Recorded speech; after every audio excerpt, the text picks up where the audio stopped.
Throughout different moments in history, several civilizations began questioning the true shape of our planet. Some peoples, relying on rudimentary astronomical observations, already imagined that Earth might not be what everyone believed. While others, guided by their own mythologies, pictured the world as a flat surface supported by animals, gods, or invisible pillars. These questions did not emerge at random, they were the result of observation, curiosity, and humanity's attempts to understand the cosmos. Even today, in the 21st century, many scientists around the world continue to discuss the validity of Earth's supposed sphericity. Although it is presented as an undeniable truth in textbooks and in mainstream scientific media, the reality is that there are no absolute scientific proofs that demonstrate, beyond any doubt, that the planet is a perfect sphere. Science, after all, is based on evidence. And evidence is not the same as definitive proof. With the goal of shedding light on this theme, researchers from Tequila and the Ziggurats Technological Center joined forces with independent scientists from various parts of the world. Together, they initiated an intense, independent investigation that lasted 7 years. Their focus was clear: to search for scientific and irrefutable proof to determine the planet's true shape. They wanted to know, once and for all, whether Earth is actually round or if its geometry is completely different from the accepted narrative. In 2011, the team began planning complex experiments, data collection missions, and observations in strategic locations across the planet. The project involved specialists from multiple fields: astronomy, geophysics, cartography, civil engineering, optics, and even radio communication. Every detail had to be meticulously organized, because questioning Earth's shape is not just a theoretical exercise, it challenges centuries of scientific and cultural dogma. Over the years, the team consulted numerous experts about the possibility that Earth might not be spherical. Many, even when faced with scientific curiosity, resisted the idea. Earth has a shape. And it's hard to accept that it might not be a sphere, one researcher stated, echoing the dominant mindset. Since childhood, we learn that it's round. The math works. Aviation and astronomy depend on that. Gravity pulls water toward the center, and everything seems to fit. Despite these convictions, the team pressed forward, because true science is not based on belief, it is based on observation and measurement. For them, exploring every possibility was essential, questioning paradigms and investigating alternative scenarios with technical precision. Every planned experiment had to be robust, measurable, and capable of providing clear answers. One of the first steps was choosing the locations for the experiments. The team realized that most of the research needed to take place on water, since oceans and lakes cover roughly 70% of Earth's surface. And water, by its nature, is extremely sensitive to variations in curvature and leveling. The first experiment selected involved measuring the curvature of the horizon over large bodies of water. The idea was simple but required precision. Observing ships disappearing over the horizon could, in theory, indicate Earth's curvature. But there was a crucial detail: the observation needed to occur in low humidity conditions, since the distortion of light through moist air could alter the results. For this test, the chosen location was the Lagoa dos Patos in southern Brazil. There, researchers set up a high-precision Newtonian telescope connected to high-definition cameras. They also used GPS positioning systems and other technological instruments to ensure that every measurement was rigorously controlled. The experiment involved 2 vessels placed at carefully calculated distances and observations designed to capture the ship's gradual disappearance along the horizon. The team also documented atmospheric conditions, wind speed, air humidity, and water temperature, factors that could influence visibility.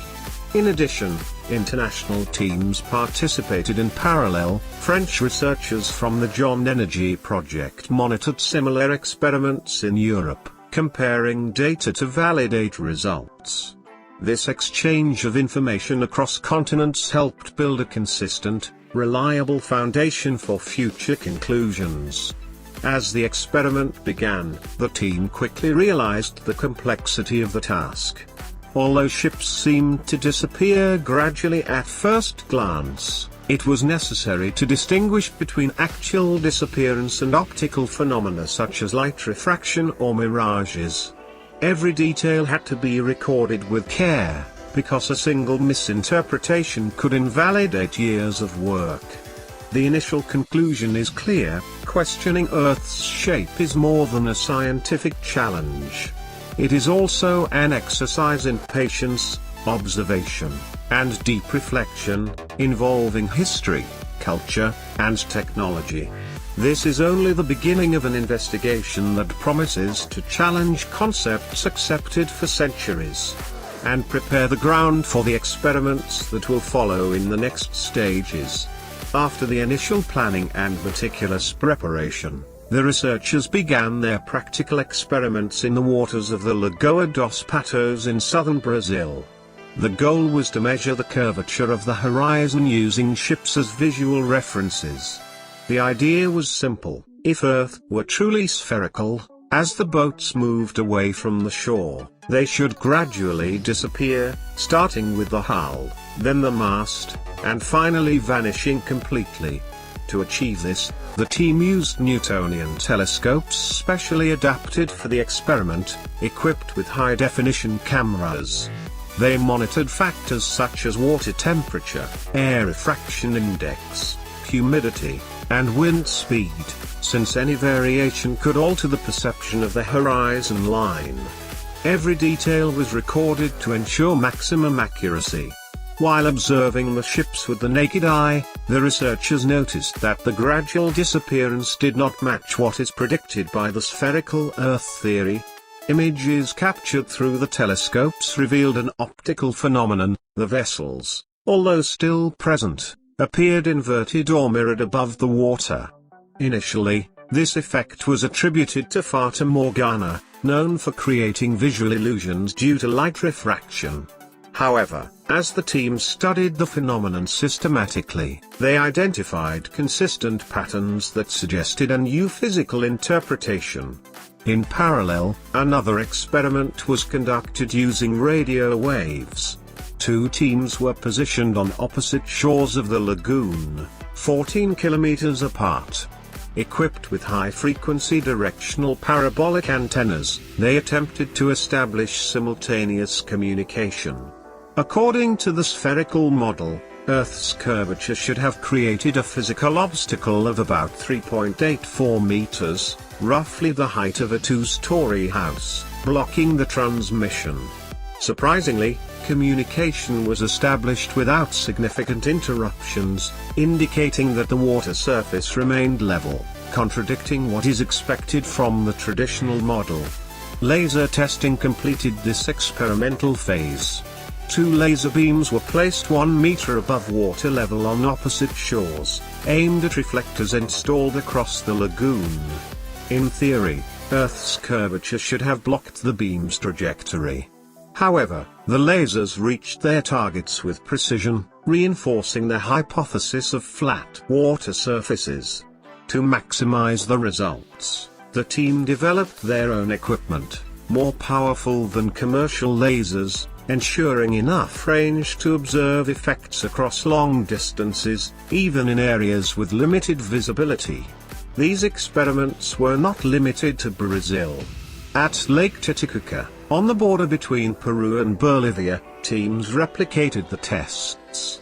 The region's low humidity air was ideal for long-distance optical observations. One of the objectives was to capture images of points located more than 100 kilometers away. If Earth were spherical, the curvature should have prevented visibility. yet the images recorded revealed unbelievable details to the naked eye, once again challenging the traditional model.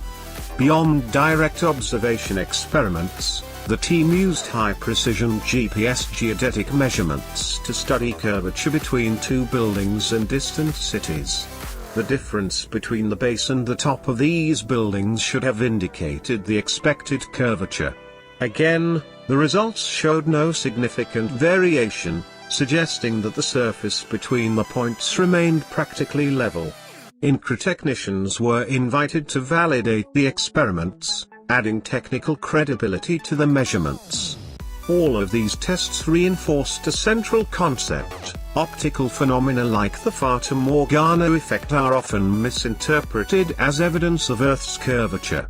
In reality, many of the observed effects result from light reflections and refractions, amplified by precise instruments, creating visual illusions that mislead unprepared observers.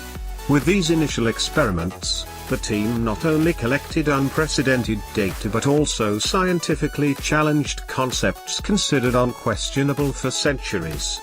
The systematic analysis, combined with advanced technology and precise measurements, allowed them to build a solid foundation for the next tests, which would extend to even more remote and demanding locations. After the initial tests in Brazil, the team traveled to Lake Titicaca, on the border between Peru and Bolivia, considered one of the most challenging and strategic locations for verifying the flatness of water surfaces over long distances. The lake, with lower humidity and vast open space, offered ideal conditions for optical and laser-based experiments. The objective was to observe points more than 100 kilometers away, something impossible according to the spherical Earth model, which predicts a curvature drop of 237 meters over that distance, equivalent to a 70-story building. For the experiment, two groups were positioned on opposite shores, one in Ruim, Peru, and the other in Copacabana, Bolivia. High-precision equipment was installed, including Newtonian telescopes adapted with high-definition cameras and high-powered laser beams developed by the team itself, capable of maintaining focus and intensity across dozens of kilometers. The experiment had multiple objectives, not only testing long-distance direct visibility, but also analyzing atmospheric optical effects, light reflection over water, and any distortions caused by air density variations. The team carefully recorded every change in brightness, every reflection, and any apparent deviation, ensuring that all data could be analyzed later with scientific accuracy. During observation, the researchers noticed that even at distances where curvature should completely block the view, it was still possible to see objects and details clearly. Some signs were faint to the naked eye, but optical instruments enhanced these images, revealing information that contradicted the spherical theory. In several cases, optical effects appeared that could initially be mistaken for Fata Morgana-type illusions, but detailed analysis showed they were natural reflections of light, amplified by layers of air with different densities. Across the lake, lasers were tested in parallel with the telescopes. Beams emitted from one shore struck reflectors on the opposite shore with surprising precision, even when the distance exceeded 65 kilometers. Under the spherical model, this trajectory should have been blocked by Earth's curvature, but the results showed that the light traveled linearly, confirming the flatness of the area and reinforcing the findings from the tests conducted in Brazil. Another important step was measuring geodetic curvature between strategic points along the lake. Using high-precision GPS, the team recorded the height and position of objects and fixed points on both shores. Traditional theory would predict significant differences between the base and the top of the objects measured, but the results were consistent with practically level surfaces. Infratechnical specialists, invited to validate the procedures, confirmed the accuracy of the data and reinforced the reliability of the experiments. The set of observations also allowed a detailed analysis of mirage and reflection phenomena. The researchers noted that optical distortion increased gradually with distance and viewing angle.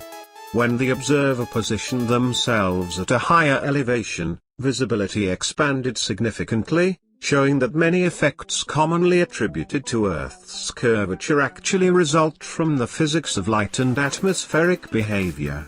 Lake Titicaca became a natural laboratory for understanding not only the geometry of Earth's surface, but also how environmental and atmospheric factors affect visual perception. Every detail recorded, light intensity, sun position, air refraction index, water temperature, was documented for later review, ensuring that the results were consistent and scientifically verifiable. With these experiments, the team demonstrated, in a robust and consistent way, that long-distance observations and optical analysis did not match the expectations of the traditional spherical model. Instead, the data pointed to large-scale flat surfaces, challenging long-established scientific concepts and opening the path for a deeper investigation into the true shape of the planet. With the optical tests at Lake Titicaca completed, the team moved forward to a series of experiments involving radio waves and laser beams, designed to measure the flatness of water surfaces and the supposed curvature of Earth.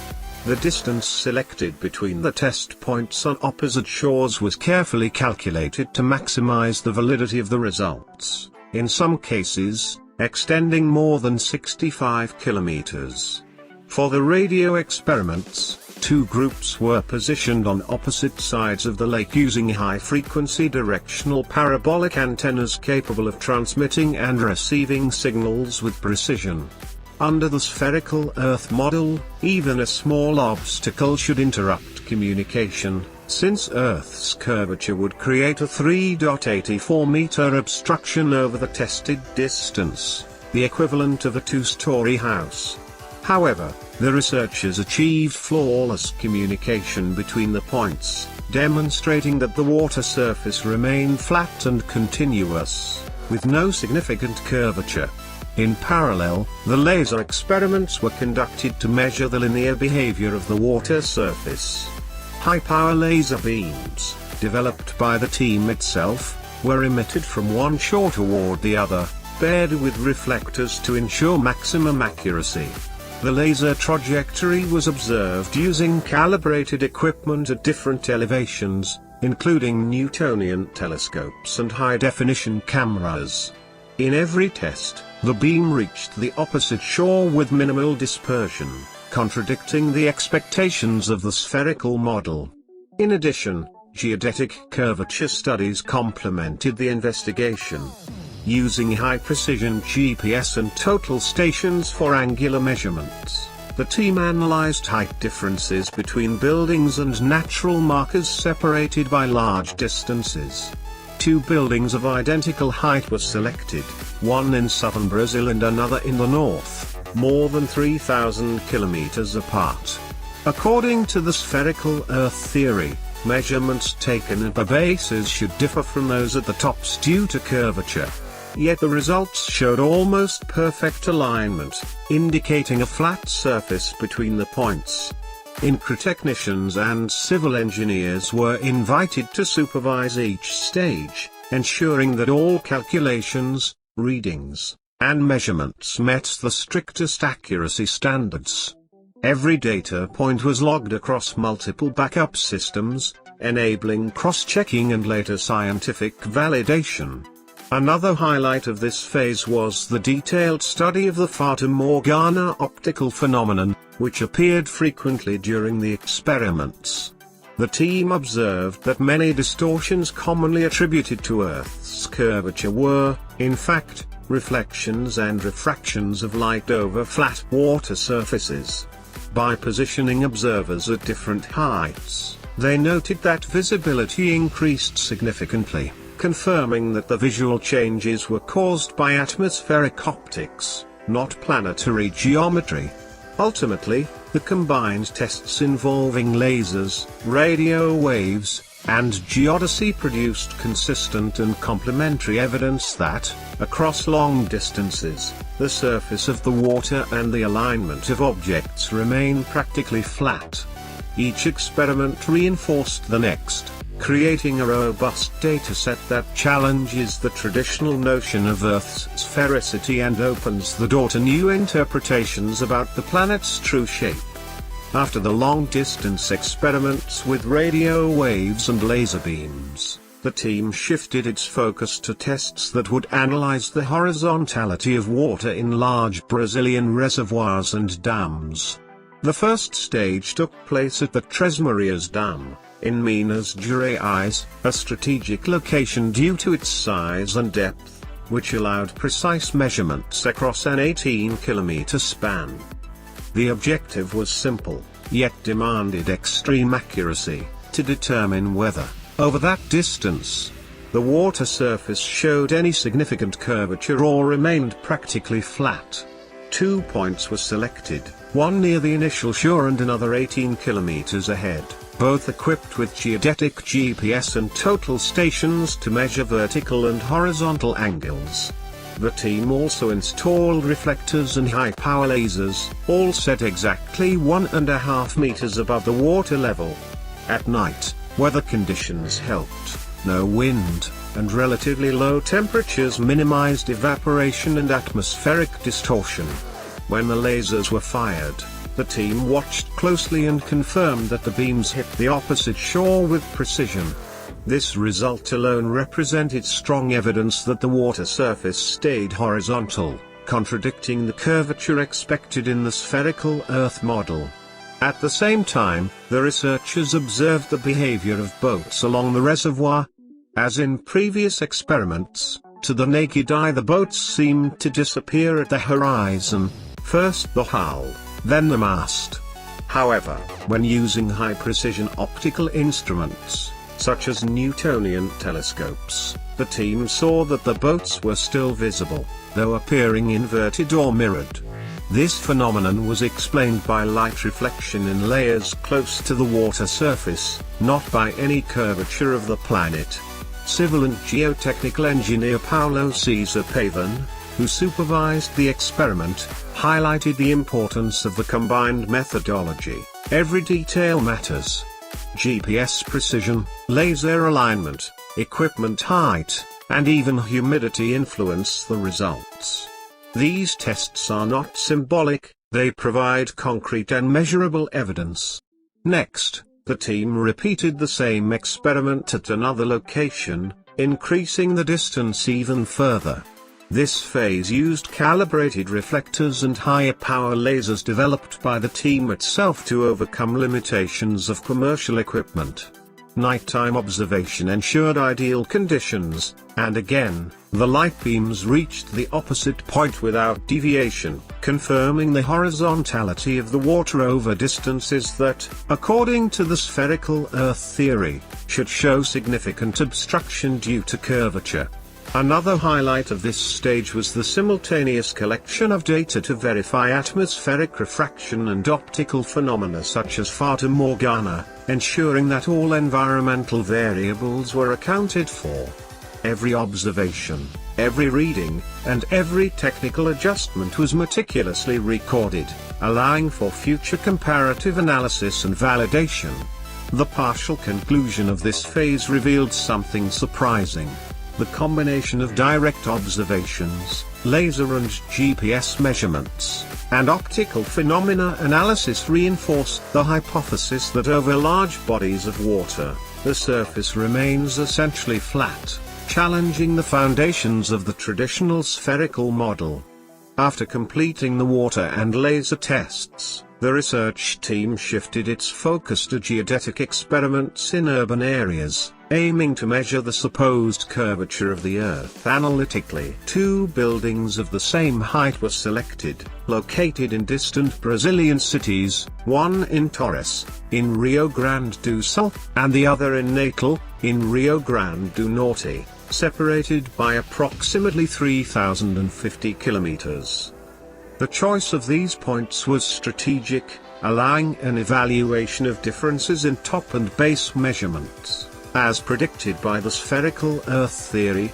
Each building was carefully mapped with high-precision GPS, L1 and L2, and the team established a reference baseline for the vertical readings.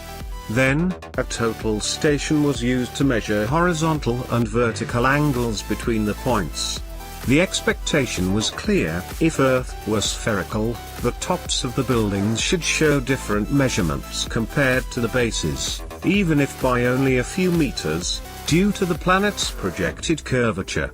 The work involved engineers and technicians from INCRA, known for expertise in topography and geodesy, ensuring maximum reliability of the collected data. The initial measurements showed a consistent pattern. The differences between top and base were minimal, practically non-existent. This indicated that, over these distances, the surface appeared flat, directly challenging the theoretical curvature calculations. To deepen the analysis, the team replicated the experiments in dams and large reservoirs, cross-referencing the data with the laser experiments and geodetic measurements. At the Mirages Dam, the horizontality of the water was confirmed over 18 kilometers, reinforcing the consistency of the results. Every detail, from equipment calibration to the positioning of reflectors and sensors, was meticulously recorded. In addition, the team applied combined methods such as GPS triangulation and topographic measurements at different altitudes to evaluate any potential variations in curvature. The readings showed that the line of sight between 2 points remained practically straight, without the deviations expected in a spherical model. Civil engineer Paolo Cesar Pavan emphasized the relevance of the integrated approach. This is not about isolated observations. Each experiment, whether on water or on buildings, complements the other. Cross-referencing this data is what allows us to build a reliable and coherent picture of the planet's actual shape. To further validate the results, the team invited experts in aerial photogrammetry, geographers, and cartographers to accompany the tests in real time, ensuring transparency and strengthening the credibility of the measurements. Every experiment was filmed, photographed, and recorded with GPS data, creating a robust evidence archive for future analysis. This stage of the study brought impactful conclusions. Not only did the water surfaces prove to be practically flat, but the measurements between distant buildings also reinforced the hypothesis that Earth's curvature, as traditionally taught, does not manifest in observable ways at practical scales, calling for a careful reassessment of geodetic assumptions. With that, the research advanced into even more complex stages, combining optical physics, atmospheric analysis, and geodesy to ensure that each experiment complemented the next, providing an integrated and multi-dimensional view of the planet's shape. The team prepared for the upcoming tests, which would include measurements in high-altitude lakes and detailed monitoring of optical and atmosphere-influenced phenomena, strengthening the overall robustness of the study. With the urban geodetic experiments completed, the team shifted to high-altitude environments to test flatness and visibility in locations offering ideal conditions of minimal atmospheric interference. Lake Titicaca, located on the border between Peru and Bolivia, was chosen as the central stage. Its vast waters, extremely low air humidity during certain seasons, and absence of major natural obstructions made the lake perfect for long-distance experiments. 2 teams were positioned, one in the city of Puno, in Peru, and the other in Copacabana, in Bolivia, separated by approximately 65 kilometers. High-precision equipment was used, including long-range telescopes, camera-mounted systems, controlled power lasers, and atmospheric measurement sensors. Each team recorded details of visibility, laser beam alignment, and possible optical distortions. The objective was clear: to verify whether the laser light could travel the full distance without obstacles caused by the supposed curvature of the Earth. According to the spherical model, the curvature should generate a blockage equivalent to a building roughly 237 meters tall. The goal was to determine whether the beam would reach the opposite shore continuously or if the curvature would prevent visibility. During the experiment, the team observed phenomena that challenged traditional interpretations. While the tops of objects and the waterline remained aligned, inverted and mirrored images appeared, optical effects initially attributed to the Fata Morgana phenomenon. However, detailed analysis showed that these distortions were caused mainly by light reflection at extremely low angles over the water surface, a new perspective that came to be referred to as the applied optics for reflection phenomena theory. To ensure precision, the experiments were repeated at different times of the day, varying solar angles and weather conditions. This approach allowed the team to map refraction and reflection patterns, determining exactly how and when light behaves in inverted or mirrored ways. Each observation was recorded, compared, and analyzed to create a robust database correlating distance, height, and atmospheric conditions. The preliminary results were striking: even at distances greater than 100 kilometers, the laser beams reached the receivers on the opposite shore, something that would be impossible if the curvature predicted by the spherical model were real. In addition, high-precision telescopes allowed visibility of details that, according to traditional calculations, should be hidden by hundreds of meters of curvature. The team also documented how visual perception varied depending on the observer's height. The higher the observer, the greater the visibility distance, reinforcing the hypothesis that the perception of curvature in traditional observations is heavily influenced by atmospheric optical phenomena rather than by any real deviation of the surface. In parallel, radio wave measurements were conducted to complement the optical experiments. High-frequency parabolic antennas were positioned on opposite shores of the lake and configured to transmit continuous signals. Although the spherical theory indicates that curvature should block communication, the signals were received clearly, reinforcing the consistency of the observed flatness. This stage of the research solidified the need for a careful review of traditional concepts, showing that the interaction between light, atmosphere, and surface can create illusions of curvature, but that precise data reveals a surface with characteristics far flatter than commonly assumed.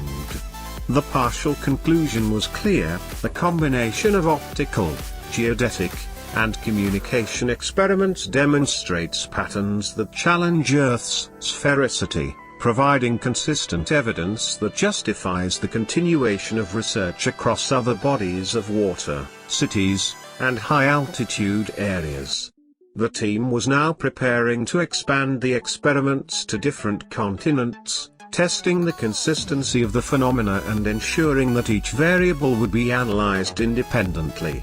After the results at Lake Titicaca, the team decided to take the experiments to other continents, testing the consistency of the observed phenomena under different geographic, climatic, and atmospheric conditions.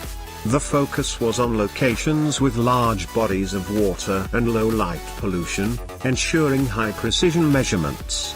In Europe, measurements were carried out along the coast of France, with two teams separated by roughly 40 kilometers, one positioned at a port and the other on a nearby island. Newtonian telescopes, high-definition cameras, and lasers were once again used to observe distant vessels. Every detail was documented, including the partial disappearance of the ships which, as in previous experiments, proved to be the result of optical phenomena rather than planetary curvature. In parallel, radar and radio wave experiments were conducted in lakes and reservoirs across Germany and Switzerland, where communication would be impossible if Earth were spherical. The results confirmed earlier observations, radio signals were transmitted and received clearly, showing that the water surface remained practically level, without obstacles caused by supposed curvature. In Brazil, the experiments were extended to the coasts of Espírito Santo and Bahia. Teams positioned equipment on opposite beaches, tens of kilometers apart, testing the flatness of the ocean. Again, laser beams crossed long distances without interruption, and telescopes allowed observation of details that, according to the traditional spherical model, should have been hidden by Earth's curvature. Throughout these international stages, the team also documented the influence of atmospheric variables. Temperature, humidity, wind speed, and air density were recorded in real time, demonstrating that optical phenomena such as reflections, mirages, and distortions play a decisive role in the perception of curvature. Each experiment was meticulously documented, ensuring a comparative database across different regions and weather conditions. Another aspect analyzed was the behavior of light during sunrise and sunset. The team noticed that when the sun is near the horizon, atmospheric refraction increases significantly, distorting distant objects. This effect, often interpreted as curvature, was thoroughly documented, and the researchers proposed adjustments to visibility calculations to account for refraction and light reflection. Beyond optical and radio wave tests, the team also initiated geodetic measurements in major Asian cities, including regions in China and Japan. Drones equipped with altimetry sensors and high-definition cameras were used to map urban surfaces and measure elevation and alignment across long distances. The goal was to determine whether patterns observed over bodies of water also occurred in dense urban land environments. Preliminary results indicated that even in complex terrain with altitude variations, the same principles held true. The perception of curvature is often tied to perspective and optical effects, not to an actual bending of the surface. The geodetic measurements, combined with optical and radio observations, reinforce the need for a deep reassessment of traditional planetary shape models. This phase concluded with preparations for a new stage of experiments, planned for the poles and high-latitude regions. These areas, with unique variables such as refraction, air density, and extensive water surfaces, would allow the theory to be tested under final, definitive conditions. The team believed that the global expansion of the experiments would provide irrefutable data regarding the true nature of Earth's surface. Based on the results obtained across different continents and bodies of water, the team decided that the next stage would be even more challenging: Earth's polar regions. The objective was to determine whether, in extreme environments where factors such as temperature, air density, and light reflection are intensified, the results would remain consistent with previous experiments. In the North Pole, the team worked alongside local scientists specializing in glaciology and polar oceanography. Altimetry equipment, high-power lasers, telescopes adapted for extremely low temperatures, and radio antennas were positioned at strategic points on the ice. The frozen, nearly flat surface offered ideal conditions for testing long-distance levelness. Optical experiments were conducted by observing objects tens of kilometers away. As in earlier experiments, the gradual disappearance often attributed to Earth's curvature was examined through the lens of optical phenomena and atmospheric refraction. To the team's surprise, the patterns remained consistent. Objects did not sink below the surface. Visual distortion resulted from layers of air at different temperatures reflecting and refracting light. In the South Pole, conditions were even more extreme. Strong winds, severe sub-zero temperatures, and low light required adaptations to equipment and procedures. Cameras and lasers needed special heating systems, and the team used specialized vehicles to move across the ice. Radio wave communication tests were carried out between bases 20 to 30 kilometers apart, showing that signals traveled without interruption, contradicting what would be expected under a spherical Earth model. Beyond optical and radio observations, the researchers conducted geodetic measurements between fixed GPS stations distributed along wide stretches of ice. By comparing elevation and alignment data, they concluded that even on surfaces slightly tilted by natural factors such as wind or partial melting, there was no evidence of global curvature. The variations detected were due to minor local irregularities, not to a planetary curve. Another innovative experiment analyzed sunlight propagation during the polar horizon. With the sun at a low inclination, refraction and light dispersion became far more evident. Measurements indicated that distant objects remained clearly visible, contradicting predictions of the spherical theory, which would expect them to be hidden by curvature. These results reinforced the idea that many phenomena attributed to Earth's spherical shape can be explained by optics and refraction instead. Meanwhile, drones equipped with LiDAR sensors mapped the ice and nearby frozen lakes, generating precise three-dimensional surface models. These models revealed that Earth's surface, even in extreme regions, shows a surprising degree of relative flatness, challenging traditional assumptions of sphericity. In the end, the team compiled all polar region data and began preparing a global comparative study, integrating measurements from water, land, and ice. The objective was to build a definitive overview of the planet's shape by combining optics, geodesy, radio communication, and laser measurements under a wide range of environmental conditions. After months of experiments across continents, lakes, rivers, reservoirs, and polar regions, the team moved into the global synthesis phase. All collected data, optical, geodetic, radio wave, and laser measurements, were integrated into a single analytical system. The goal was to verify whether patterns repeated and to identify possible correlations between different environments and atmospheric conditions. To achieve this, a detailed three-dimensional map was created, combining altitude measurements, water level flatness, optical observations, and light reflections. The team found that regardless of location, the coast of São Paulo, Lake Titicaca, Tres Marias, Lagoa dos Patos, or the poles, the observed phenomena followed predictable patterns. Distant objects did not disappear due to curvature, but because of atmospheric refraction, a result consistent with high-definition telescope and camera observations. Based on these findings, the researchers developed computer simulations comparing the traditional spherical Earth model with the hypothesis of a relatively flat and continuous surface. The simulations showed that flatness better explained long-distance results, light reflections, radio signals, and laser propagation. The team also reviewed historical discrepancies reported in classical navigation and mapping measurements, which often attributed curvature to equipment errors or atmospheric conditions rather than the planet's shape. In addition, the team analyzed tides and water dynamic behavior.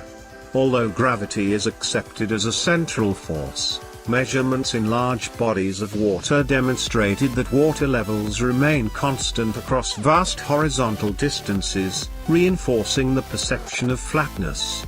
Experiments with radio antennas and lasers showed that obstacles supposedly created by hundreds of meters of curvature simply did not exist.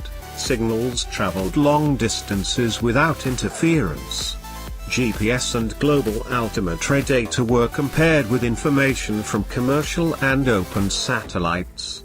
Although satellites display spherical images, The team noted that much of the image manipulation and projection methods used in official representations of Earth can distort the perception of the real surface. This analysis reinforced the need to look directly at empirical experiments rather than relying solely on models or digital visual representations. Another critical point addressed was the consistency of optical phenomena. Observations of fata morgana, surface reflections, and distortions caused by temperature and humidity proved repeatable and predictable. The study detailed how the combination of light, air density, and water surface creates illusions of objects sinking or rising, phenomena previously misattributed to Earth's curvature. By the end, the team was ready to prepare the final report. It would present all experiments, methodologies, measurements, and conclusions, organized to provide a comprehensive view of Earth's shape.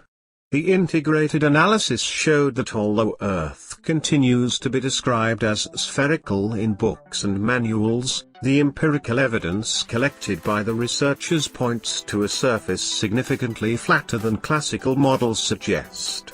This final synthesis not only consolidated the results of all previous experiments but also identified paths for further investigation. Future studies could explore even more extreme regions, high-altitude measurements, and different atmospheric conditions, always using the same meticulous and interdisciplinary approach applied by the team. With the preliminary results consolidated, the team advanced to measurements at high altitudes, mountain regions, and remote plateaus. The goal was to assess whether the perception of curvature or flatness changed significantly when the observer was hundreds or thousands of meters above water level. In the Andean highlands, near Lake Titicaca, the researchers set up equipment on mobile towers, using drones equipped with high-definition cameras and laser sensors. Each measurement was carefully synchronized with readings taken at lake level, allowing precise comparisons between horizontal observations at different heights. The experiment aimed to identify whether distant objects gradually disappeared, as predicted by the spherical Earth theory, or remained visible, suggesting flat surfaces or minimal curvature variation. The extreme conditions also included freezing temperatures, strong winds, and low atmospheric pressure, factors that could directly influence light refraction and interfere with optical measurements. To reduce errors, atmospheric filters and stabilizers were used on telescopes and cameras, ensuring that the observations reflected real physical phenomena rather than distortions caused by weather conditions. During these tests, the team noticed that even at high altitudes, objects located dozens of kilometers away remained visible when observed with precise instruments, contradicting the expected gradual disappearance imposed by spherical curvature. For example, distant mountains, towers, and boats stayed within direct line of sight, reinforcing the hypothesis that Earth's surface is less curved than the traditional model suggests. In addition, the altitude experiments made it possible to study radio wave and laser propagation under rarely observed conditions. Communication between distant points, even with apparent natural obstacles, continued to be possible, reinforcing previous results obtained in low-altitude areas. This confirmed that Earth's curvature, if present, was not sufficient to block signals that, according to the spherical model, should have been interrupted. The dataset obtained at high altitudes provided new perspective on the Fata Morgana phenomenon and other atmospheric optical effects. Detailed observations showed that light refraction behaves predictably, creating illusions of elevation or disappearance of objects that were previously attributed to the planet's curvature. The team produced comparative charts between different altitudes, showing how visibility changed mainly due to atmospheric factors and not because of Earth's shape. This phase of research also allowed the crews to train under extreme conditions, standardizing procedures for future measurements in unexplored regions such as deserts, glaciers, and remote areas of the Arctic and Antarctic. The experience gained at high altitude reinforced the importance of empirical measurements in diverse locations, complementing the series of experiments already carried out in lakes, reservoirs, and coastal regions. After consolidating the daytime and high-altitude experiments, the team advanced to nighttime studies, using high-intensity lights and lasers to evaluate long-distance visibility and the influence of nighttime atmospheric phenomena. The goal was to determine whether Earth's surface showed curvature or whether the perceived disappearance of objects was caused by other factors such as light refraction, humidity, and atmospheric pollution. Locations with minimal light interference were chosen, including areas far from urban centers and open plains. The equipment included high-power lasers, precision reflectors, and light-sensitive cameras capable of recording beams over distances greater than 50 kilometers. Each test was carefully calibrated, considering temperature, atmospheric pressure, and the light refraction index, ensuring that the results accurately reflected physical reality rather than environmental distortions. During the nighttime tests, it was observed that laser beams remained visible in straight lines, even across distances that, under the spherical Earth model, should have shown obstruction by curvature.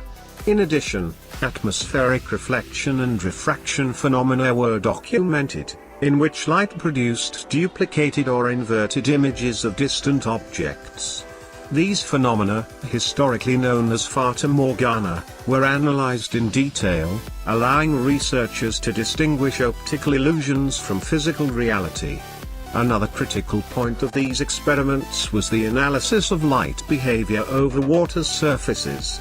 When directed across lakes and reservoirs, the laser beam's path remained linear over long distances, challenging the expectation that Earth's curvature would significantly block or deflect the light. Observations captured with high-definition cameras and telescopes revealed that the water acted like a mirror, reflecting light predictably but without creating height variations consistent with the traditional spherical model. The nighttime measurements also included radio wave tests between points separated by dozens of kilometers. The team used directional parabolic antennas to evaluate signal propagation and possible interference from obstacles supposedly caused by curvature. Surprisingly, communication remained stable, confirming the daytime results that predicted obstacles from the spherical model did not materialize, reinforcing the idea that Earth's surface is far less curved than generally believed. These nighttime experiments were crucial for expanding the research's evidence base, allowing the team to build a broader understanding of water flatness, light propagation, and electromagnetic wave behavior. Each test was documented in video and photo, and the collected data will support future comparative analyses in different regions of the planet, strengthening the independent scientific methodology adopted by the Ziggurats Technological Center and its international partners. After consolidating the nighttime and long-distance experiments, the team began investigating the perception of Earth's curvature at different altitudes. Elevated points on mountains, observation towers, and artificial platforms were selected to record changes in the visibility of distant objects and in light behavior over bodies of water. For these tests, the team used a combination of precision telescopes, drones equipped with high-definition cameras, and lasers adjusted for paths parallel to sea level. Each measurement was taken simultaneously from multiple reference points, ensuring that variations in temperature, pressure, and humidity did not interfere with the results. The procedure aimed to create a comparative base. If Earth were spherical, significant differences in apparent object height, reflections, and light trajectories would be expected. During the altitude experiments, The team noticed that visibility remained constant relative to the horizon, even when observed from points hundreds of meters above water level.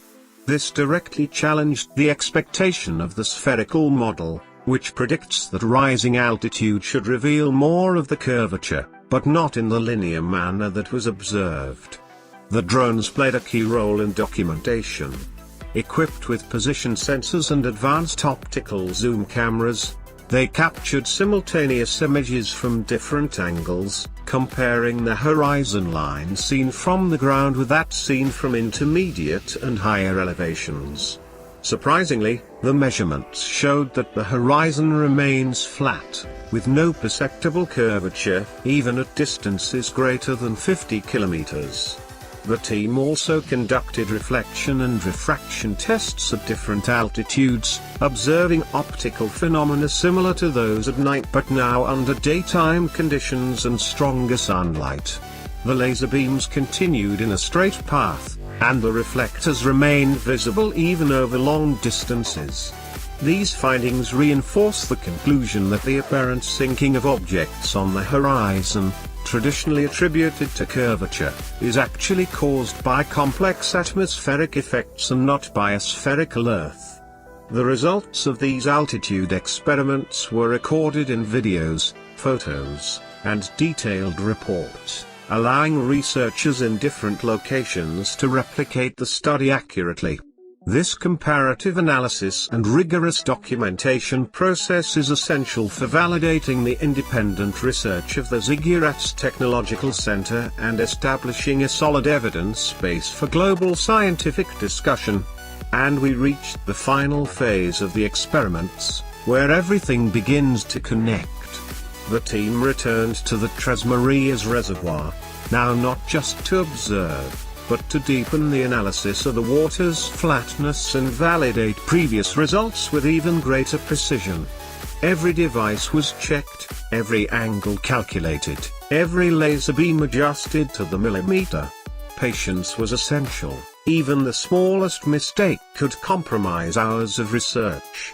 As they positioned the equipment, the team discussed possible variables that could interfere with the results: weather changes, water temperature, air density, even the planet's rotation, which was supposedly responsible for curvature. Every detail mattered to avoid gaps or misinterpretations. The nighttime experiment began. 2 high-power lasers, placed exactly 1.5 meters above the water level on opposite shores of the reservoir, fired continuous beams. Expectations were high. If Earth were spherical, the curvature would create an obstacle and the light wouldn't reach the other shore. But as the beam crossed the 18 kilometers distance, the light stayed visible, drawing a straight and continuous line, contradicting traditional models.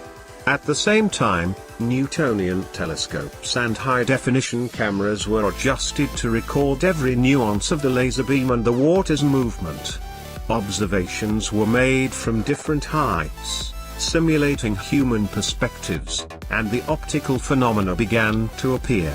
Mirages, reflections, and distortions, first attributed to the Fata Morgana effect, started revealing a deeper explanation: light reflecting off the water surface, combined with air density and temperature, created inverted and magnified images that misled the observer.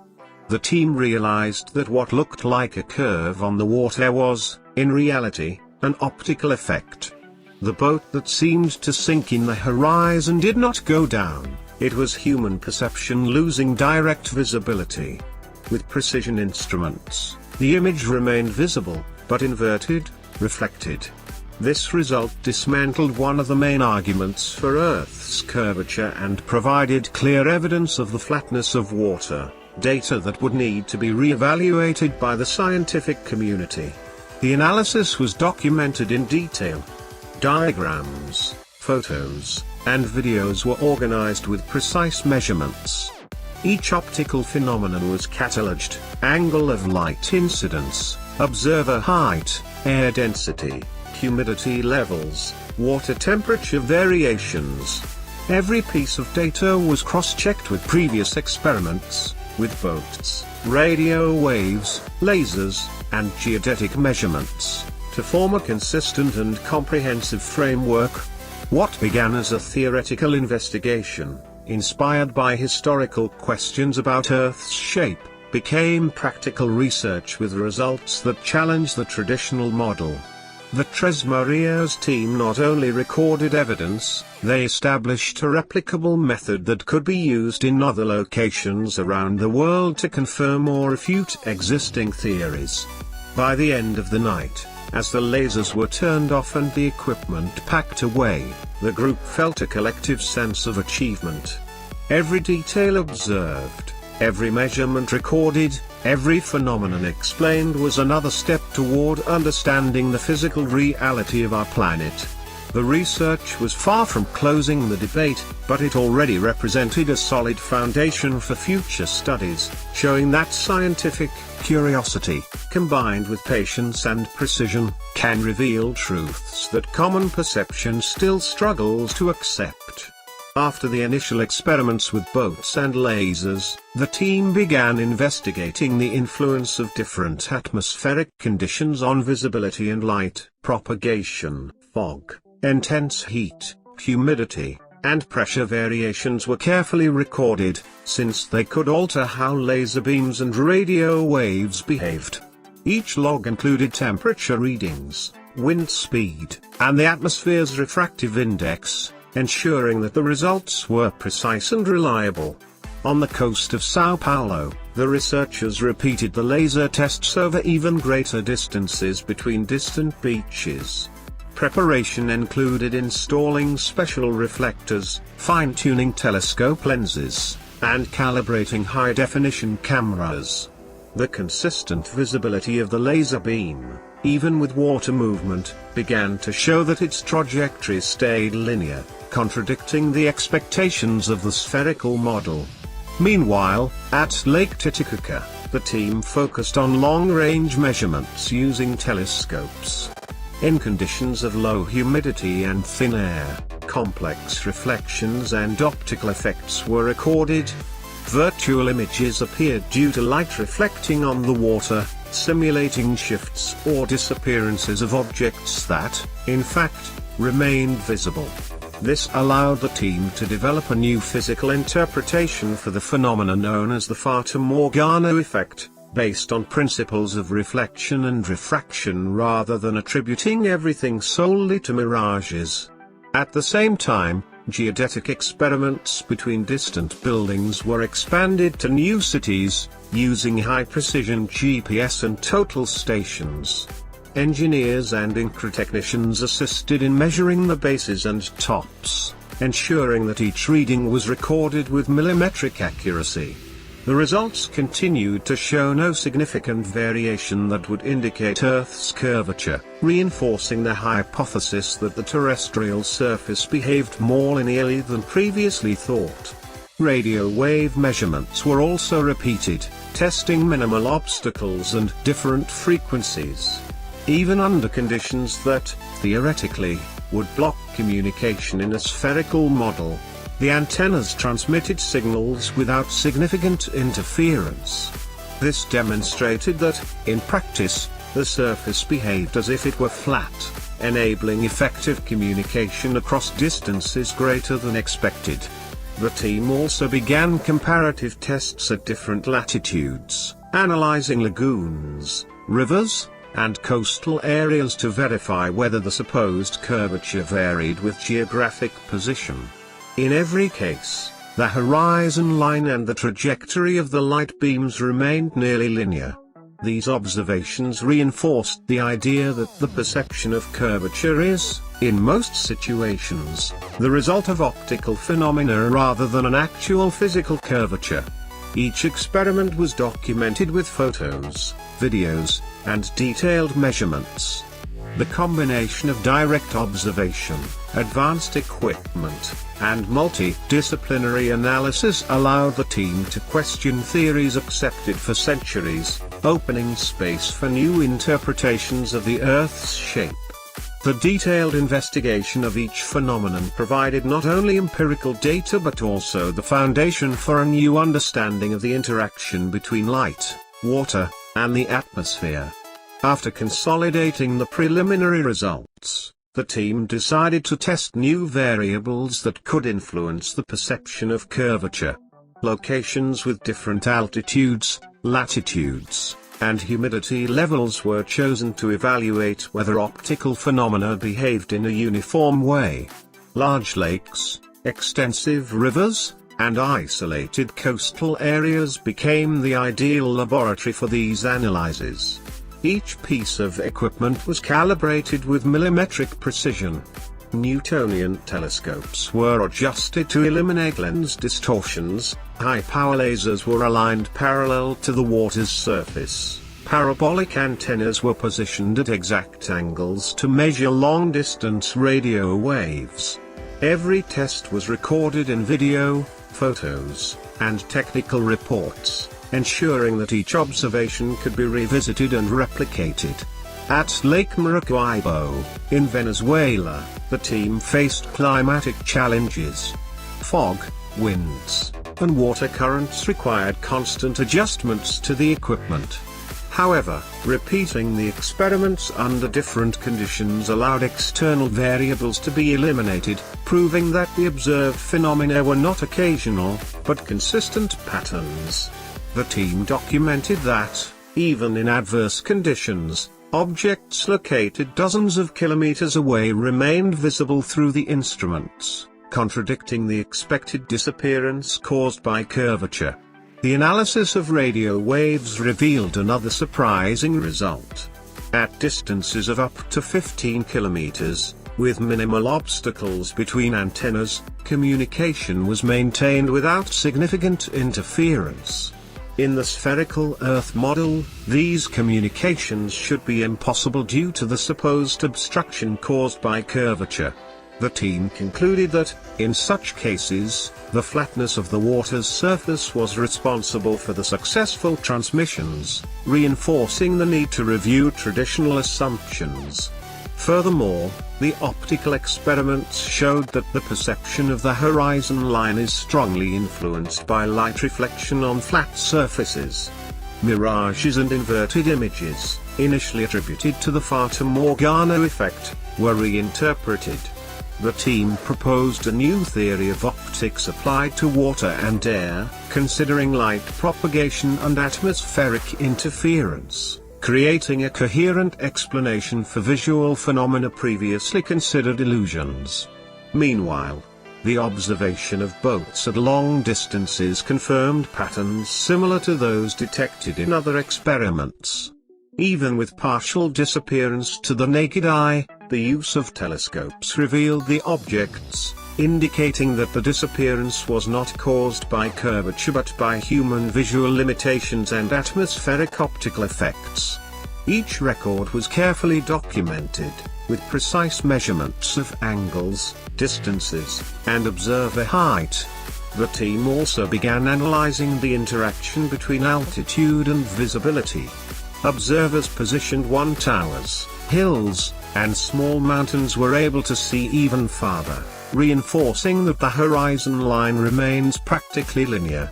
This observation was repeated in multiple geographic locations, demonstrating a global pattern that directly challenges the narrative of Earth's sphericity. This concludes with the team preparing detailed reports, correlating data from experiments with boats, lasers, radio waves, and geodetic measurements. Each piece of evidence pointed to the need to reconsider models accepted for centuries. The research, although still in progress, already suggested that an approach based on direct observation and multidisciplinary analysis could reveal aspects of the Earth that traditional science ignores or interprets incorrectly. With the first results indicating the linearity of the water and the flatness of the horizon, the team focused on analyzing more complex optical phenomena. Night experiments were carried out using high-power lasers and photometric sensors capable of measuring light intensity even over long distances. The goal was to assess whether any distortion occurred due to the atmosphere or the supposed curvature of the Earth. Each test included weather records, such as temperature, humidity, wind speed and direction, as well as the stability of the water's surface, ensuring that the measurements were reliable. In parallel, computer simulations were created to model the behavior of light in different scenarios. Mathematical models based on both the spherical Earth theory and the flat Earth hypothesis were used to predict results. Then, practical experiments verified whether the predictions matched reality. The results began to show that the trajectory of laser beams and radio waves remained practically linear, even at distances greater than 50 kilometers. At Lake Titicaca, additional tests were performed at different times of day, taking advantage of the variation in the sun's angle. The incidence of sunlight on the water produced reflections and shadows that could confuse observation. To address this, the team used specific filters on cameras and telescopes, isolating the beams emitted by the equipment. The analysis showed that even with these variations, the beams displayed no perceptible curvature, reinforcing previously obtained data. Besides the optical measurements, the team conducted detailed topographic surveys of the lake's shores and islands using drones equipped with high-precision GPS. This allowed them to record altitude differences and surface alignment with centimeter accuracy. By comparing the drone data with the optical experiments, the researchers were able to correlate physical and visual measurements, consolidating evidence that the water behaved linearly over long distances. Meanwhile, the radio team continued testing the propagation of waves at varying frequencies, observing interference and signal loss. Even in points considered critical for the spherical model, communication remained stable, showing that the surface presented no significant physical obstacles capable of blocking the signal. This result reinforced the perception that many phenomena attributed to Earth's curvature could be explained by visual and atmospheric limitations rather than an actual curve. The next step was to compare these measurements with bodies of water in different regions of the world, including reservoirs, lakes, and coastal areas in Brazil and Europe. In each location, the procedures were rigorously repeated, ensuring uniformity in data collection. The experiments showed consistency. The water remained level, and the observed phenomena could be explained by optical effects such as reflection and refraction, not by the curvature of the surface. This stage of the tests consolidated the team's methodology, combining direct observation, precision equipment, and mathematical modeling. Each result reinforced the need to re-evaluate traditional concepts, showing that the perception of curvature is often an optical or atmospheric effect rather than a physical characteristic of the Earth. With the optical and radio experiments completed, the team shifted its focus to studying how light and waves behave under extreme weather conditions. High-altitude sites and desert regions were selected to minimize humidity and atmospheric pollution, factors that could interfere with the results. Each location was thoroughly documented with cameras, meteorological sensors, and high-precision GPS, allowing all data to be cross-checked and reliably compared. For the laser measurements, the team implemented new devices capable of emitting multiple beams simultaneously, enabling them to map the light's path at different heights and angles. This technique became essential to understand how light interacts with the water's surface and with the atmosphere, revealing that many phenomena once attributed to Earth's curvature could be explained by reflection and refraction. At the same time, detailed long-distance radio wave analyses were carried out. Directional parabolic equipment, capable of concentrating the signal beam with millimetric accuracy, was used to test communication across multiple frequencies.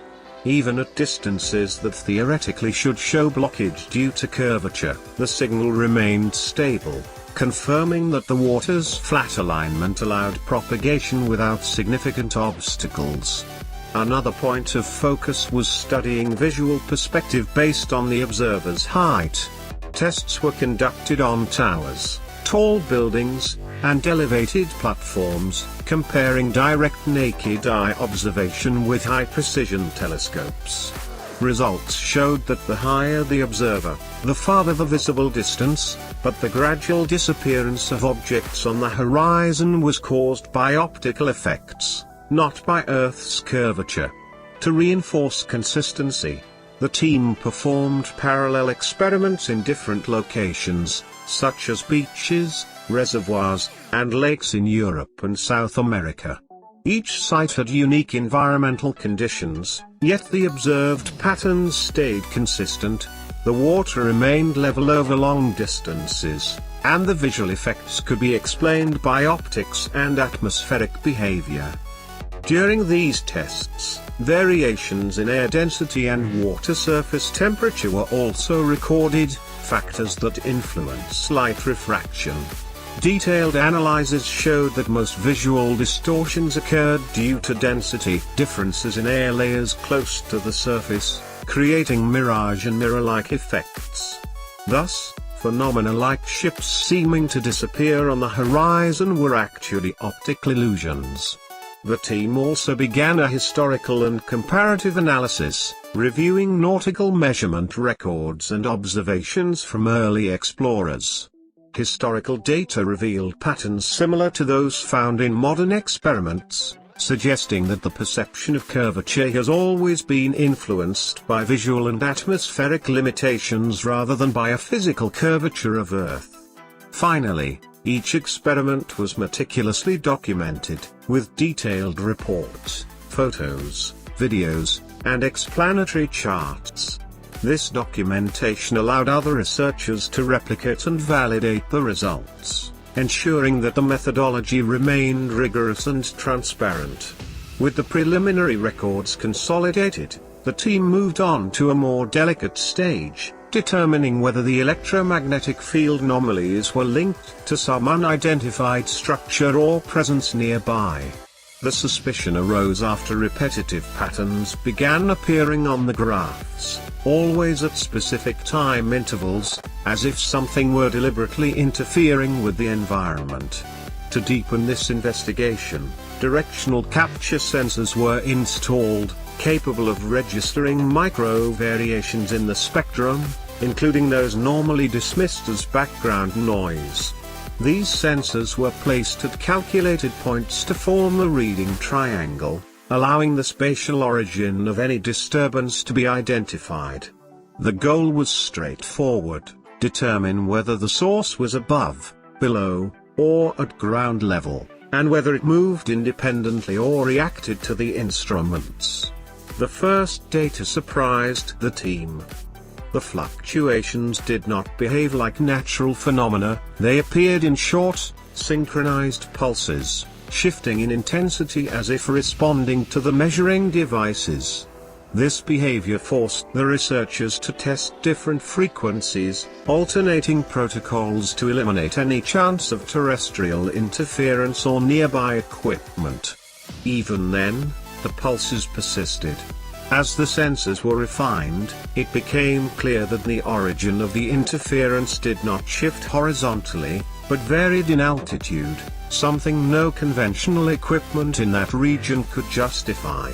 At certain moments, the signal seemed to jump abruptly to an unmeasurable height, returning seconds later to the same initial position, as if something were performing vertical movements impossible for normal aircraft. To verify the nature of the activity, the team integrated a set of infrared and spectral cameras pointed at the sky. The intention was to visually correlate any luminous anomaly with the recorded pulses. On one of the most stable nights of observation, a specific pattern stood out: small light emissions, invisible to the naked eye but clearly detected in infrared, appeared precisely at the moment of the electromagnetic oscillations. These emissions showed no defined trajectory or ballistic behavior. They would appear, vanish, and then reappear at symmetrically distant points, as if following some kind of precise geometric distribution.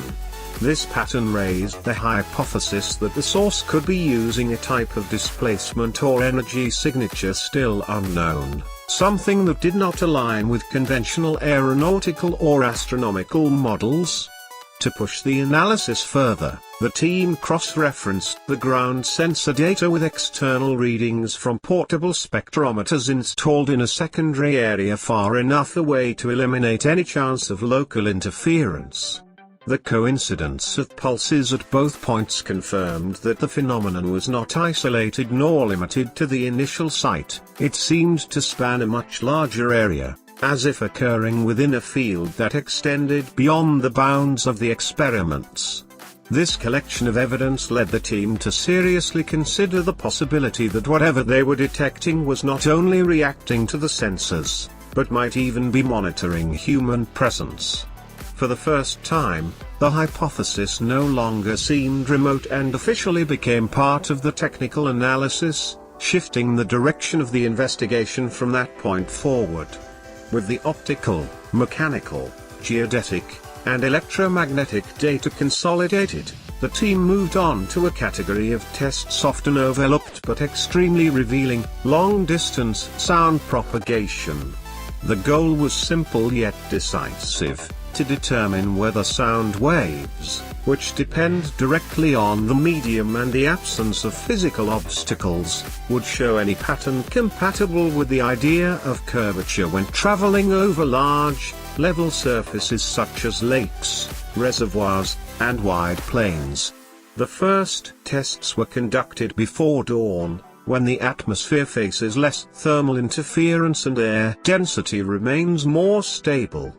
At points more than 20 kilometers apart, high and low frequency sound emitters were installed, calibrated to maintain constant amplitude. Sensitive directional microphones recorded the behavior of these waves, allowing every second of the signal to be examined in detail. The preliminary results indicated something intriguing: the sound traveled directly, without the drastic attenuation that would be expected if curvature existed between the emission and reception points. Even at distances that, theoretically, should be hidden below the curved surface of a spherical Earth, the sound waves arrived with enough strength to be measured and analyzed accurately. To increase data reliability, the team repeated the experiments under several conditions: light fog, dry air, intense heat, and cold nights. Each variable affected acoustic behavior, but none produced any real indication of curvature. The sound continued on a linear path, behaving as if traveling over a perfectly flat and unobstructed surface. In addition, the team configured acoustic barrier tests using artificial obstacles, metal structures and mobile platforms, to compare real blockage effects with the theoretical expectation of natural curvature. The difference was clear: when a physical obstacle interfered, the sound was immediately interrupted or diverted. In open terrain scenarios, even across tens of kilometers, no natural blockage attributable to curvature appeared. Another relevant finding emerged when researchers analyzed the phenomenon of angular divergence. On a spherical planet, sound propagation should lose coherence at relatively short distances due to the tilting of reference planes. However, the readings showed surprising coherence, matching flat surface models where sound waves maintain their direction without needing to bend around any curvature. To close this stage of testing, the team connected the acoustic data to previous experiments, alignment of light beams, water level measurements, and terrestrial triangulation. The patterns reinforced each other. Every field of study pointed in the same direction. The physical phenomena observed showed no practical evidence of curvature between distant points. This convergence among disciplines, optics, geodesy, acoustics, and mathematical modeling, strengthened the consistency of the overall results. The team realized that the more they expanded the tests, the more the evidence pointed to the same kind of physical behavior: linear, stable, level. To deepen the investigation even further, the team decided to integrate into the experiments an area rarely explored in this type of study: the analysis of natural light over extremely long trajectories, especially at sunrise and sunset, when the atmosphere behaves in a unique way. The goal was to observe how sunlight spreads, diffuses, and moves across large, level surfaces, and to determine whether any curvature pattern would appear during these daily cycles. The first set of tests took place in an extensive coastal region, where the horizon line is widely visible and virtually free of artificial interference. Long-range telescopes, special solar filters, and high-sensitivity cameras were positioned at fixed points, all carefully synchronized to record, second by second, the behavior of sunlight as it touched the water's surface. What the team observed surprised even its most experienced members. Instead of a subtle curvature or distortion as the sun approached the horizon, a consistent pattern emerged. The light line remained horizontal, expanding across a uniform plane as if interacting with a completely level surface. This behavior was repeated numerous times under varied weather conditions, always producing the same pattern. In the second phase, researchers focused on distant objects illuminated by the sun during twilight. Towers, islands, and structures located tens of kilometers away remained visible longer than predicted by the spherical model. The light seemed to maintain its linear alignment, reaching those surfaces without the supposed blockage that curvature should impose.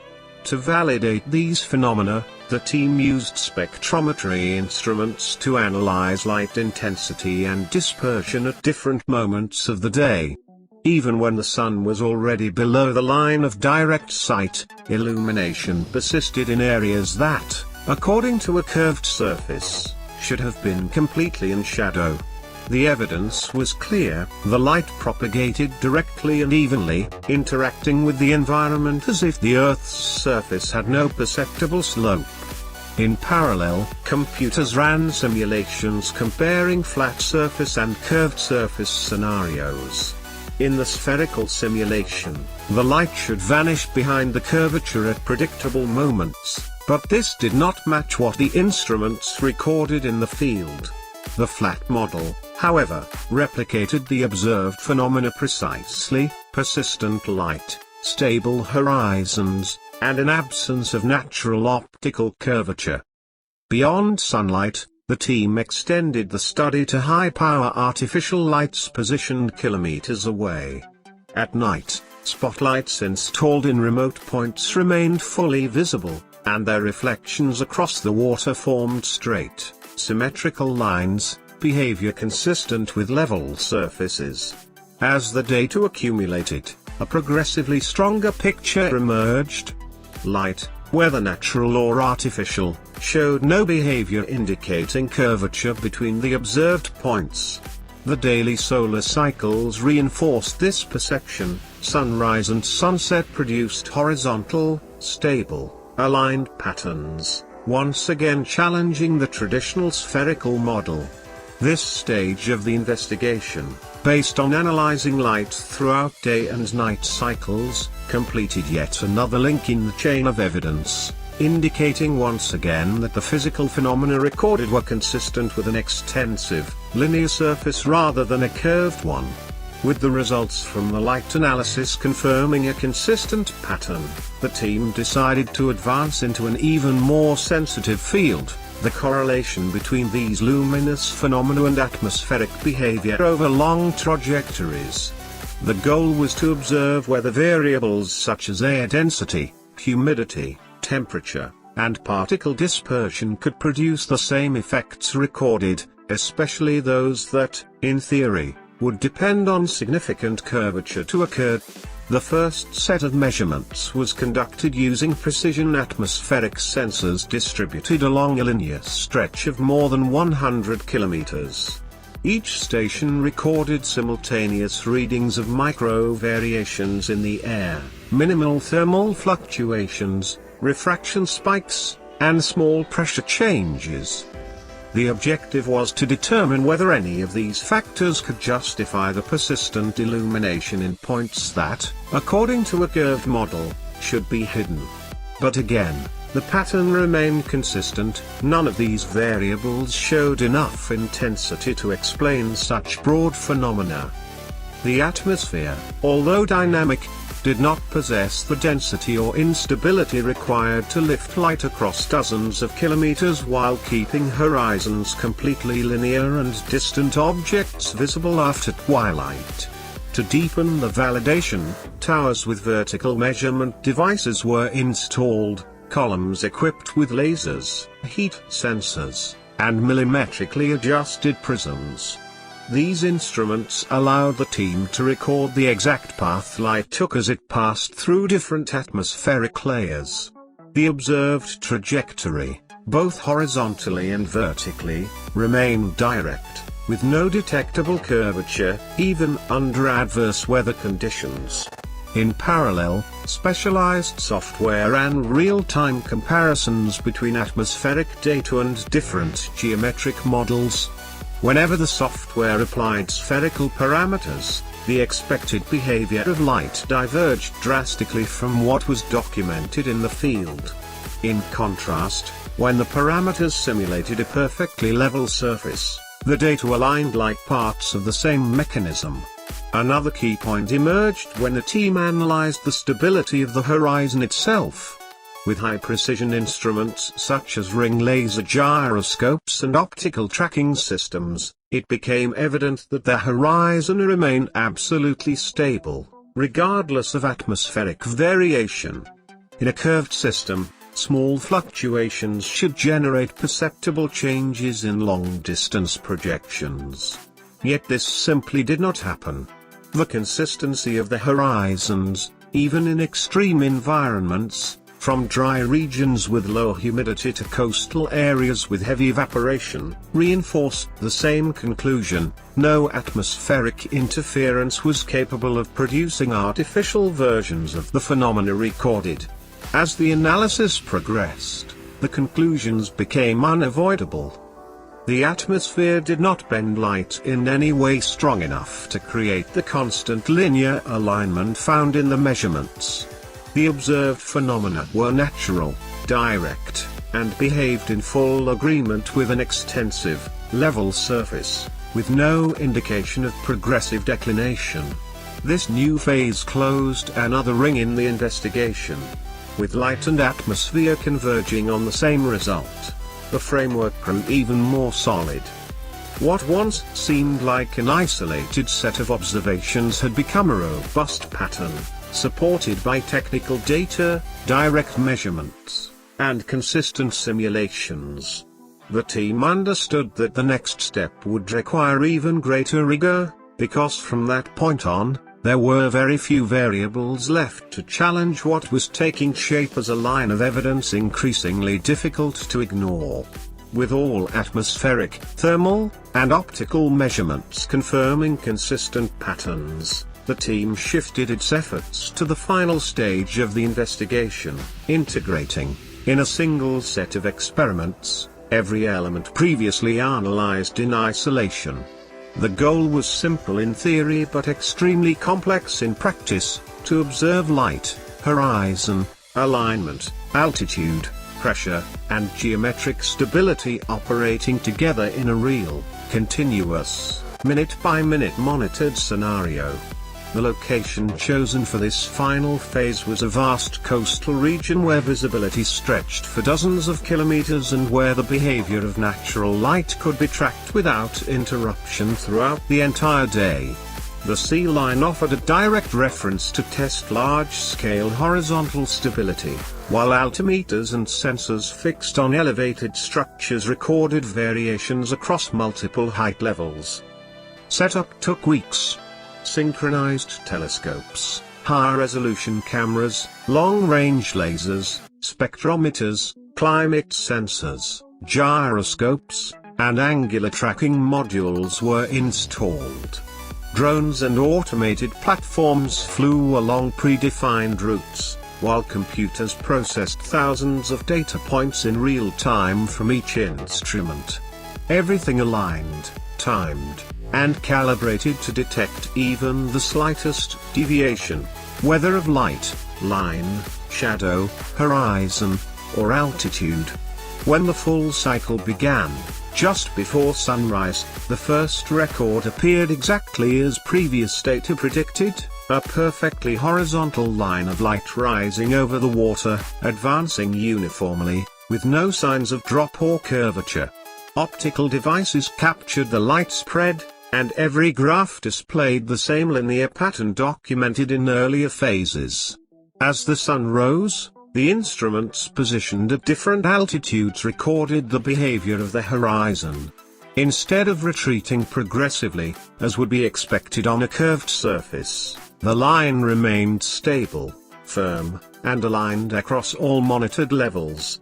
No detectable tilt, no angular shift, no downward edges.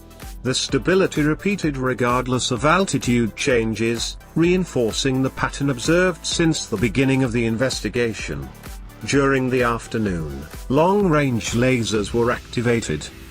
Beams fired at sea level height traveled kilometers until reaching receiving sensors, without any interruption or alignment loss that would suggest gradual obstruction.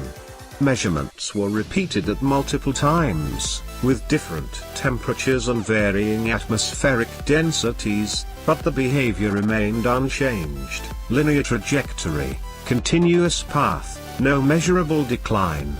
At night, high-power spotlights placed at long distances were turned on, projecting straight light lines across the water's surface.